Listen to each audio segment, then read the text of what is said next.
my bestie boos, welcome back to my channel. I'm TheMomLatrice, and today we're going to be doing something a little bit different. We're going to be doing wine chats. Okay, I'm going to be drinking a glass of wine. I love a great glass of wine, and I'm going to be answering some of your questions. I actually posted on my Instagram pages, both the She Loves _fragrance and the TheMomLatrice Instagram page, and asked you guys to ask me questions because I was going to be filming a video about it. So here's the video. If this is your first time joining me, welcome, and I hope you stick around. If you're a returning subscriber, thank you so much for all of your support. I appreciate you so much. If you like people who keep it real, if you like people who keep it positive and who keep it pushing, then this is the place for you. Now let's get into this video. Okay, you guys, it is about 10 o'clock at night and my makeup is not fresh, so please don't come for me in the comments. I'm still trying to film this video. You may see a crease here or there. It may be off color or whatever the case because I've sweated. I have oils that have come through. I actually had a subscriber on my last video try to come for me over my foundation. And she kept coming and coming and coming. And I had to go on and block her, honey, because listen, I'm filming a video. I am not a makeup artist. I am not perfect. I'm not even a professional YouTuber, honey. I've only been doing this for a few months. So sometimes the camera lighting is going to be off. Sometimes things are not going to be perfect. So I just need you guys to give me a little bit of grace, and hopefully you enjoy the content. So I'm going to be drinking a very cheap wine tonight, honey. I like expensive wine, but I like a good old cheap glass of wine as well. This is Love Olivia Peach. It's from Trader Joe's, and I think they only have it in stock like a certain times of the year, although I just got this and it was January, so maybe they keep it in stock year round. A friend of mine gave me this a while ago, and I just really like it because it's sweet, but it also has a decent alcohol content. I'm trying to see, I can't see what the alcohol content is on it. But yeah, it's not super strong, but it's not, oh, it's 7.5 volume, which is not bad. Oh, I got all these watermarks on my glasses, y'all. Don't look at the watermarks. Okay. I know that's a big glass, okay, but don't judge me. This is my glass, okay? So I asked you guys to send me some questions so that I could have something to talk about. Otherwise, honey, we just gonna be sitting here looking at each other. And nobody wants that, okay? So let me get my sip. I haven't had it in a while. It's not an expensive glass, so it's not super fancy or anything like that, but it's just a little something for me to drink while I talk to you guys. Okay, so let's get into these questions. I actually got a bunch of questions. I'm filming on my phone, so I can't show you on my Instagram what the questions that I got, but I emailed them to myself. So let's see. There were so many questions. Okay, let me get this laptop together, honey, because now it don't want to work right. Okay, so the first question I'm going to answer is, what was my first big girl perfume purchase?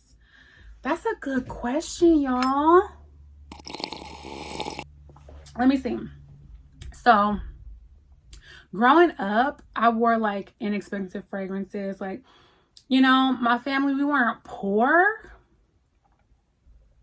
but we didn't have a whole lot. I mean, my parents, you know, I don't really want to get into it because, you know, your parents do the best that they can. Most parents do, but we didn't have a whole lot. We had the necessities, and that was enough. But for perfume, I used to wear Exclamation. I don't know if y'all even know what that is. Exclamation. It was like a white bottle, and it had like a red dot on, red exclamation. No, not a red. I'm sorry, a black exclamation point on it. And I used to love that perfume, honey. I thought I was doing something big. Yeah, I used to wear that. I used to wear a lot of the like imitation perfumes that you can get at like the dollar store or at Pick and Save, honey. I don't even think they have Pick and Save anymore, or Newberries. Like, honey, I'm going back with that. So, you know, my mother loved fragrance, my father loved cologne, but they was not about to buy their kids that. So we used what we could. But I want to say like my first adult big girl perfume was Tresor, the original Tresor. I loved Tresor. I thought I was doing big things, honey, when I was finally able to buy me a bottle of Tresor. Like, that was my signature scent for a long time, a really long time. And then after Tresor, I bought Miracle. So I was like really heavy into Lancome fragrances. I don't know why. I think maybe because my mom probably was into Lancome fragrances, and so that made me into Lancome fragrances. But yeah, Lancome, Tresor, and Miracle, obsessed.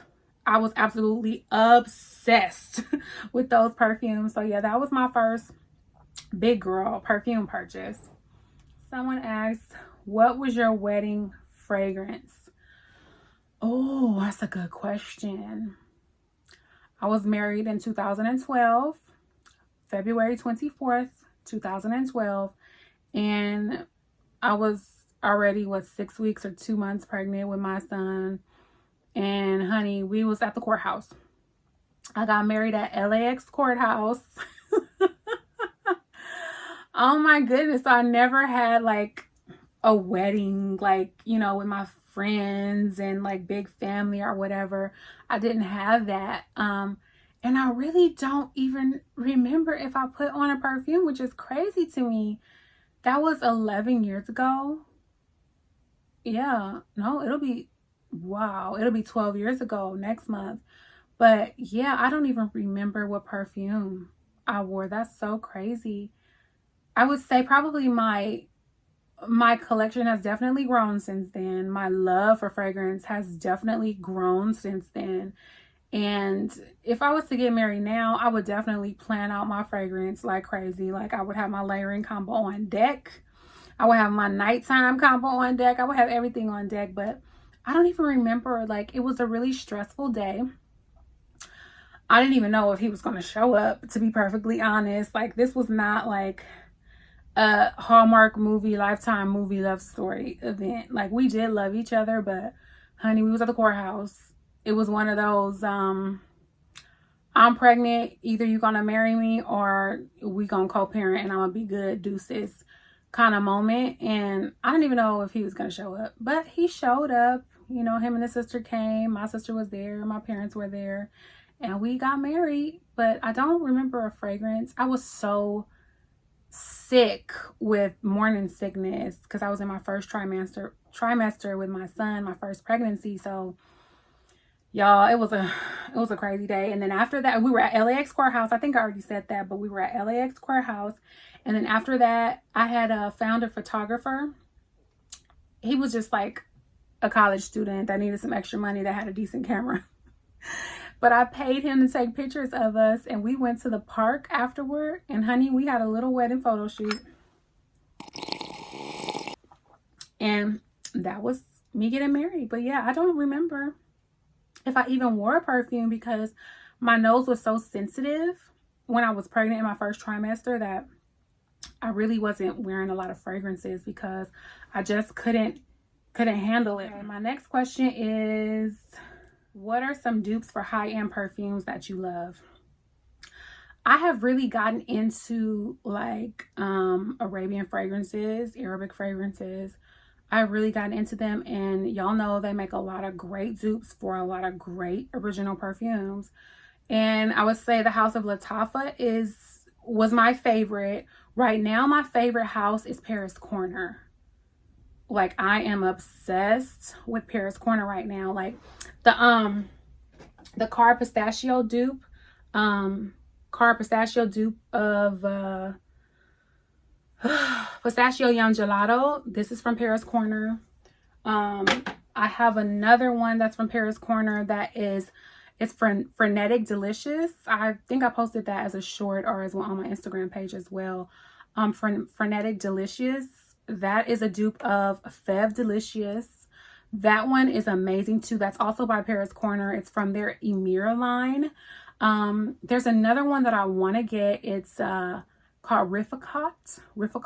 It's a dupe of Baby Katt from YSL. I want to try that one, although I'm a little scared because I heard Baby Katt can be really polarizing, but Paris Corner does really good jobs, especially their Emir line of fragrance dupes. Like, they are so good to the point where you might not even know you smelling a dupe. What is your dream vacation?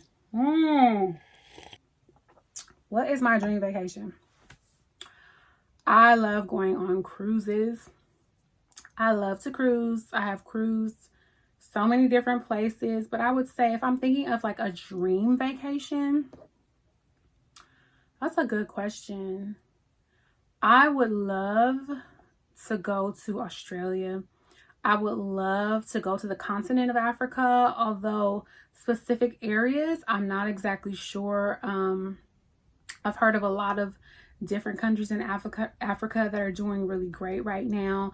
And there's so many of them that I want to go visit. I can't even think off the top of my head, but probably visiting a few countries on the continent of Africa would probably be top of my list. I would love to do that. I would love to take my kids, show them different countries outside of the typical touristy places like Caribbean and Jamaica and all that kind of stuff. Like, I've been there, I've done those.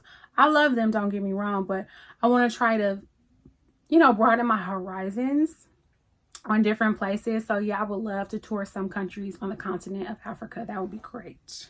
How did I get into fragrances? I mean, they've been a part of my life for so long. I can't even think of how I actually got into them. I've said this before, my mom loves perfume. My dad loves cologne. So it's always been a part of my life since I was a kid. And when I saw a couple of perfumes on my mom's dresser, or my dad had a couple of colognes on his dresser, I knew we were doing okay. Like, I knew that, that we were doing pretty good when they had some of those. When I saw them go down to like maybe one, or maybe he didn't have any, then I knew probably we weren't doing so great financially. But, like I said, they did the best that they could. We never wanted for any necessity at all. But I've always looked at fragrances as a luxury, as something that you own, that you are blessed to have, because it's not a need. It's not food, clothing, shelter, anything like that. Fragrance is a luxury. Owning fragrances is, it's a blessing because it's not something that you actually need. So, I've always looked at them as something that I would want, something that I would love. I got really heavy into them probably around 2010 or so when I bought Chanel Chance Otandra. Like, that fragrance made me fall in love with perfume all over again, because I always had some in my collection, but that one was just like a compliment getter. People would stop and ask me questions about my fragrance, or want to meet me or stop me in the middle of a store because I smelled so great to them. And that one kind of made me see like, oh my gosh, fragrances are amazing. Like, they're conversation starters. They can stop people in their tracks. It's something that I love, but people actually love to smell good. People actually love to smell fragrance on other people. So yeah, that one really got me into it. I would say about 2010. But then when the pandemic hit in 2020, that's when my collection started growing like massively, like super massively, because, we were stuck in the house. We was eating, honey, and my clothes wasn't fitting the way they were supposed to fit. I was gaining weight. I was depressed. Like, we were in the house. There's nothing we can do. We were isolated away from everyone. And so I started ordering online, and I started getting samples within my Sephora boxes and my Ulta boxes, and I would smell fragrances, and they would just lift my spirit up so much. And I started buying them because, a fragrance always fits, honey. A fragrance never gets too tight for you to wear. A fragrance never like abandons you, honey. Like, it doesn't spoil necessarily, so it became something that I started buying and I started really getting into. And then YouTube. You know, during the pandemic, you're looking at all these videos and you're being influenced by all these influencers and you're learning about different notes. And you're like, whoa, there's people that are into fragrances just as much as or more than I am. Like, that was like, wow. That was like, wow. And so I feel like 2010, I started like really getting into it. But then 2020, it just took over. And it became like this obsession almost. Healthy or unhealthy.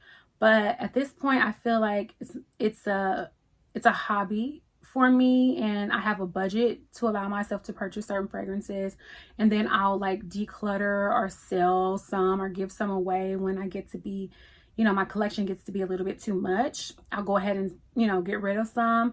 And if I want to like freshen up my collection, because sometimes, you know, your nose changes and you don't want to smell the same thing over and over again. You fall out of love with certain fragrances and then you start loving other scent profiles and things like that. So, you know, I do freshen my collection a lot as well. Ooh, it's cold out here in LA, you guys. Like, it was freezing. I've been in the house all day, but man, I didn't need to turn the heater on until probably about 8 o'clock. And it is freezing. So I turned the heater on and then I just have to get up and turn it off because now I'm hot. So the next question is, would you ever invest in fragrance houses that are minority owned? Absolutely. I try to support minority owned brands all the time as much as I can. Fragrance houses, I'm just now starting to learn about fragrance houses that are minority owned. So I do want to get into that a little bit more. As far as investing, honey, my coin ain't there yet. My coin ain't there yet to invest in nothing but my 401k. Okay. But if and when I would ever get to the point where I would be able to invest or even collaborate with or help or whatever with the minority owned brand, absolutely. I would absolutely love to do that. Someone asked, if you could go back to a time in your life and relive it, what age would you be? I had to think about that one because I don't live my life that way. That is a great question. But I just don't live my life like that. I don't live my life thinking back on if I could do something over again or, you know, what would I do differently and things like that. Because I genuinely feel that every step you've taken to where you are has led you to this moment. And maybe my kids wouldn't be here, or maybe I wouldn't be here, or maybe my life would look so different that I wouldn't love it or like it. And even though I'm not where I would like to be in my life at this moment, I've learned from every mistake I've ever made. I've learned a lesson, you know, so I don't think there's any place, any time in my life where I would go back on. Plus, I feel like my future is so much brighter than my past has ever been. Like, my favorite moments were, of course, the birth of my children. Although when I had my son, I had postpartum depression so bad, you guys. I think I might do a video on that, but it was a very depressing, very scary period in my life. So if I had a happiest moment in my life, you would think it would be the birth of my children. Although I love my children to death now, like I'm obsessed with them. I'm obsessed with my kids. But when my son was born, I had a really hard time. I was not in a good place in my life. When my daughter was born, it was rough. It was rough. Although I didn't have postpartum depression with my daughter, I had a hard pregnancy. And so, you know, I feel like my best moments are ahead of me. So I don't think I would go back and relive any moment of my life. Sorry if that doesn't answer your question, girl, but I just don't think like that. Favorite season. What is my favorite season? I think I would say winter. Winter is my favorite season because I hate to be hot. Do not know. I don't like being hot. I'm cranky. When you hot, no matter how many clothes you take off, you still gonna be hot unless you have air conditioning. And don't let the air conditioning go out. Because then you don't want to be around me if it's hot and I don't have air conditioning. That ain't gonna be fun for nobody. So wintertime is definitely my favorite season. Plus, wintertime has the perfumes that I love. I love gourmands. I love loud, beast mode, screaming fragrances. So definitely wintertime, because if I'm cold, I can put on a nice sweater, okay? I can put on some blankets. I can drink some hot cocoa. I can snuggle up in the bed, you know? So winter is where it's at. Although I do live in LA, so it don't get that cold. Although I've been freezing. It was like 50 degrees and I thought I was gonna die. I had on gloves. I had on a hood. I had with a fur on it and everything. My cousins in Mississippi be laughing at me when they see me all bundled up because they don't think 50 is cold, but that's LA cold. Okay, 50 degrees is freezing for me. Before I forget, you guys, I want to share with you my fragrance of the day, because you know I got to do it. I have to do it, okay? I am wearing, okay, so on my January perfume tray, I have Oriana by Parfums Mentioned. This is citrusy, it's marshmallowy, it's very sweet, but it's also kind of fresh. And I layered this with Coco Mademoiselle by Chanel. You guys, this bottle is at least 12 years old. This is a beautiful fragrance. It's a classic. I would say this is going down in history as one of the most classic fragrances of all time. And I feel like these two layered together are so pretty. It makes it like sweet with that marshmallow note, but then citrusy and extra citrusy with this note, and the patchouli in here helps it last all day long, you guys. I love this combination, and I'm hoping that I'll be able to finish this bottle pretty soon, because like she's geriatric at this point. She's on a walker. She on her last leg. She about to break her hip. You know, that's how old this fragrance is. I'm serious. So I want to go ahead and knock it out. What else? Oh, somebody wants me to comment on the Katt Williams interview. Okay, so I kind of don't even want to comment on this because, listen, Katt will eat you alive. Katt will eat you alive, okay? When I was looking at that interview, I have never met this man in my entire life, and I was scared he was about to jump on me. Okay, nobody was safe in that interview, and anybody that ever knew him, I'm sure they was sweating bullets when they watched that interview, because they was afraid that he was going to say their name in a negative light. Okay, that's how hard he went in. I was like, please, Katt, don't say my name. Don't say my name. Katt, please don't say my name. And I don't even know him. But I was dying. There's so many quotes, you know, quotable moments in that video. Like, I didn't realize how intelligent he was until I saw that video. He is very intelligent. He's very well read. His vocabulary is massive.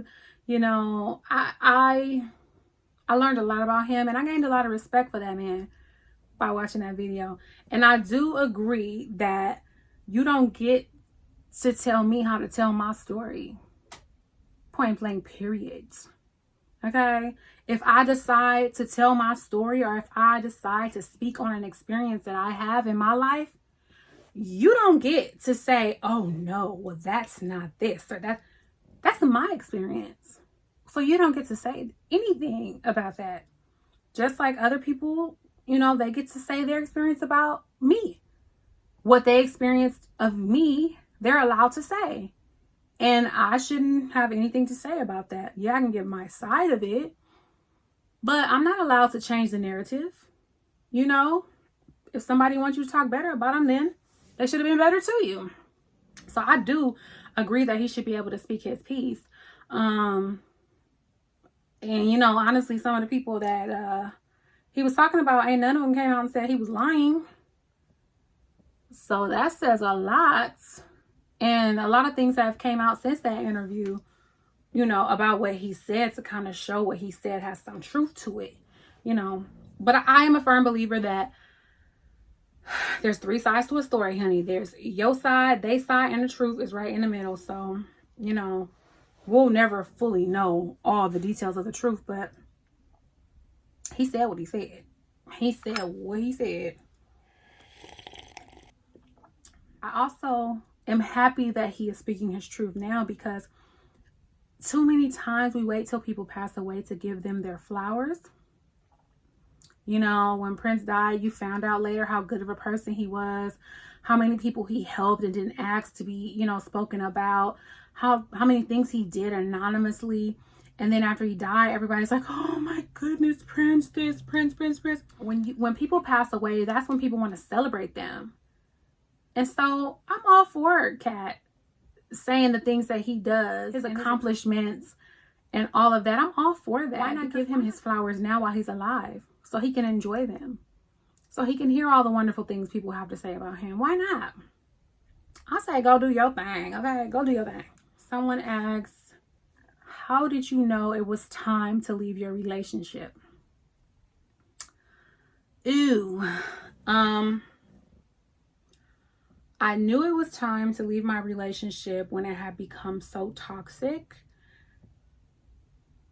that I didn't even want my kids to see me that way. I didn't want my kids to see their dad that way. And we brought out the worst in each other.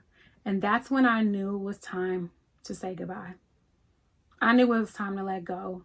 And we didn't live together anymore. Now, he did file the divorce, but we were separated before that, because I had made the decision that someone had to let go. Someone has to be the one mature enough to say, you know what, enough is enough. Because we probably would still be dealing with each other at this point if I hadn't said, you know what, enough is enough.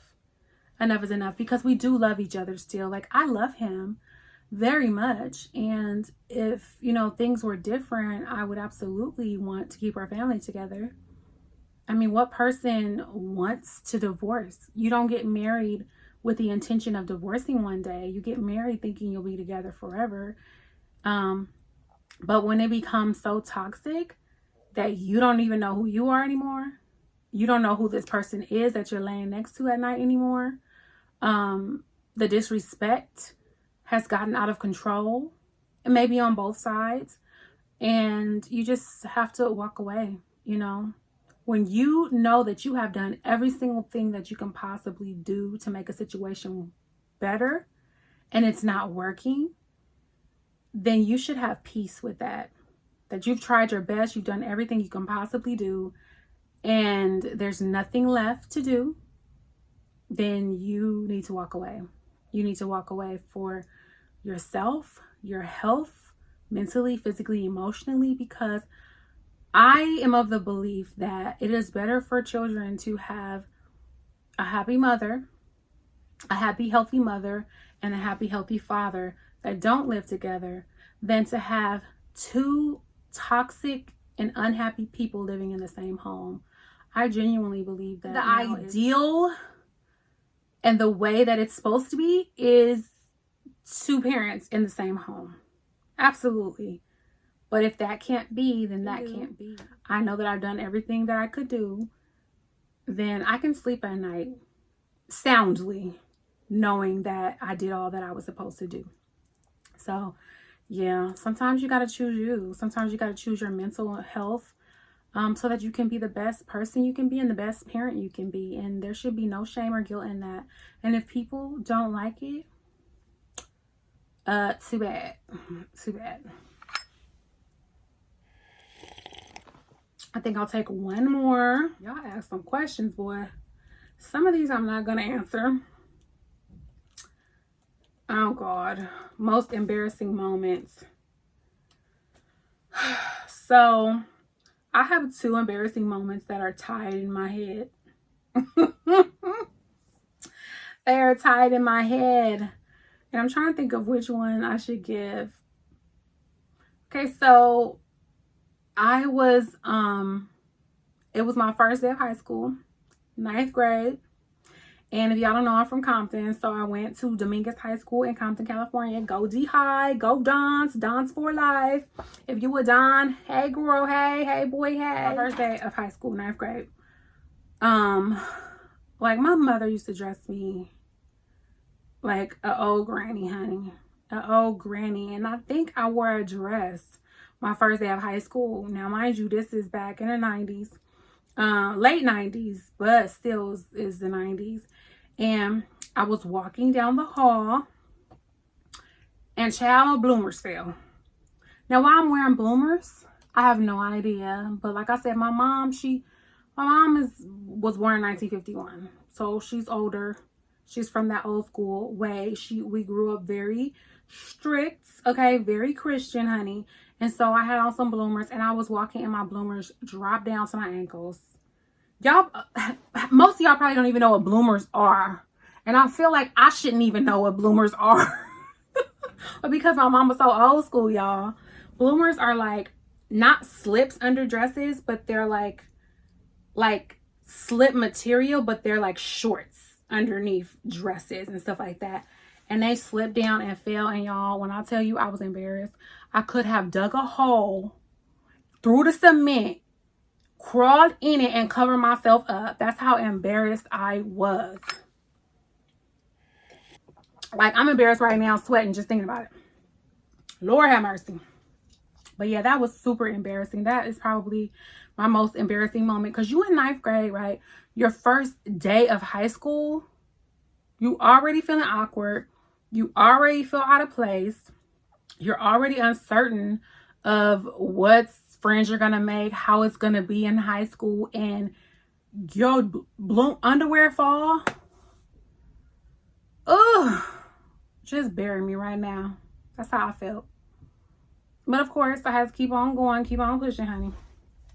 But yeah, that was super embarrassing. So yeah, you guys, that's my Q&A. Those are the questions that I am answering from my Instagram pages, Z with an S. Please go follow me on SheLoves_fragrance. That is where I post my fragrance content. Please also subscribe to me on TheMomLatrice over on my main Instagram page, you guys. Also, please make sure you are subscribed to this channel right here. Please subscribe. Go ahead and click it. Go ahead and click right now. Thank you so much. And I think I might make this a regular. You guys always send me questions. DM me on my Instagram pages, and I will select your questions to answer. Okay, I think I might do this once a week. What should we call it? Put in the comments down below on what we should call this. Should we call it Wine Wednesdays, Wine with the Mom, Cocktails and Mom Advice? Like, I don't even know, y'all. Just put it in the comments down below what you think we should call this little series over here on YouTube. I appreciate you. Please like, please comment, please subscribe to the channel. I say that all the time, but it helps me so much, you guys. And until next time, I love you, love you, love you, love you.